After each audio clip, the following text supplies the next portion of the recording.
She kneels before the grave, a brave son who gave his life to save the slogan that hovers between the headstone and her eyes, for they penetrate her grieving. Le concept évolue. Au départ, ça s'est mal passé, dans le sens où la perception qu'avait le gouvernement, c'était qu'il y avait deux systèmes de santé, un système public et un système privé, qui étaient sur le principe très différents les uns des autres. On a expliqué à la ministre que depuis 1991, nous étions dans le même secteur sanitaire, dans le même ensemble hospitalier, et qu'il fallait de plus en plus travailler ensemble. Je crois qu'elle a progressé sur sa réflexion, et elle voit tout l'intérêt de la chose, plutôt que d'opposer deux systèmes, un système public et un système privé qui seraient en opposition permanente, avec le risque bien évidemment de créer une médecine à deux vitesses, avec des acteurs pour les uns, des acteurs pour les autres. On voit bien l'enjeu pour notre société. Le raisonnement que nous tenons, c'est qu'à partir du moment où les Français sont solvabilisés par l'assurance maladie et les mutuelles, la question de la différence ne se pose pas de cette manière-là, du moins.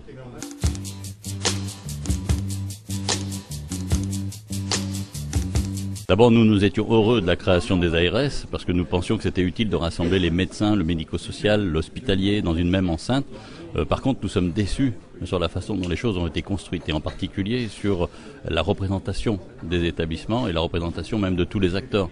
Un acteur par représentant, ça n'a pas de sens. Et même si ça représente 100 personnes, c'est un avis consultatif, ce n'est pas un avis de la démocratie sanitaire.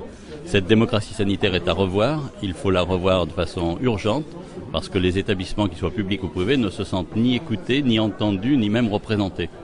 Et donc on va avoir là une difficulté à travailler déjà au sein même de la famille hospitalière, pour ensuite aller dialoguer avec les médicaux, et dialoguer avec les paramédicaux, et dialoguer avec le médico-social. Donc pour moi, l'élaboration du schéma, des schémas régionaux, a peut-être été réalisée, mais le dialogue hospitalier avec le reste du monde n'existe pas.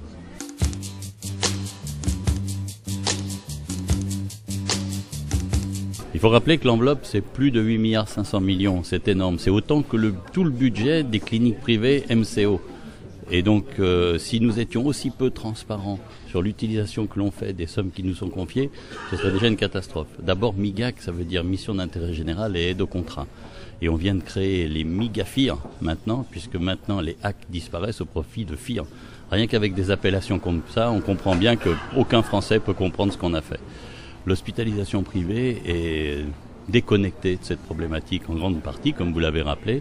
Donc nous demandons, nous, à ce qu'il y ait de la transparence, qu'il y ait une contractualisation réelle sur les sommes qui ont été versées, que chaque Français puisse savoir exactement comment l'hôpital ou comment les sommes ont été utilisées, de manière à ce qu'on puisse peut-être les redéployer. Parce que 8,5 milliards aujourd'hui, notre assurance maladie en a bien besoin pour équilibrer ses comptes et pour traiter les problèmes qui sont essentiels sur la chronicité, sur l'éducation thérapeutique et sur la prévention.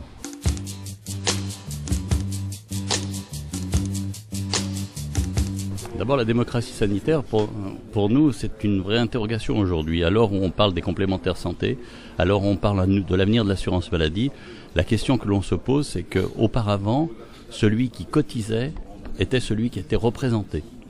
C'est-à-dire que l'assuré social, sans être un consommateur de soins, avait quand même son mot à dire. L'assuré social, c'est vous, c'est moi, et pour autant, on ne va pas forcément voir le médecin ou on n'est pas forcément hospitalisé. Par contre, on contribue. Est-ce qu'on a encore le droit de s'exprimer en tant qu'assuré social ? Est-ce qu'on a encore le droit de s'exprimer en tant que mutualiste sur les orientations qu'on donne à nos dépenses collectives ? Et si c'est le cas, comment ça s'organise ? Est-ce qu'on est vraiment représenté ? Quelle est la voie démocratique que l'on a utilisée pour nous représenter au sein de l'assurance maladie et dans ces instants ? Ou est-ce qu'on est déconnecté complètement et qu'on fiscalise et on dit ce sont nos parlementaires qui nous représentent ? Si ce sont nos parlementaires qui nous représentent, à ce moment-là, ils ont des comptes à rendre sur l'utilisation qu'ils ont faite de nos sommes sur lesquelles nous avons cotisé. Et il y a un autre débat qui émerge, c'est quelle est la place qu'on donne aux usagers. L'usager, lui, il doit avoir un regard, à notre avis, sur la façon dont les choses se mettent en œuvre, sur le traitement qui lui est accordé, pas forcément sur l'utilisation des sommes qui ont été attribuées. Et donc à partir de là, on confond parfois la place de l'usager en tant que miroir sur le système de santé, est très important, mais pas sur la répartition de l'argent collecté.